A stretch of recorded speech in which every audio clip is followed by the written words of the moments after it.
Carlos, ahí mendigo.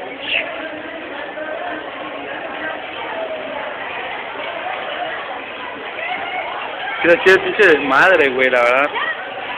No, sí, es que yo nada más estaba diciendo que...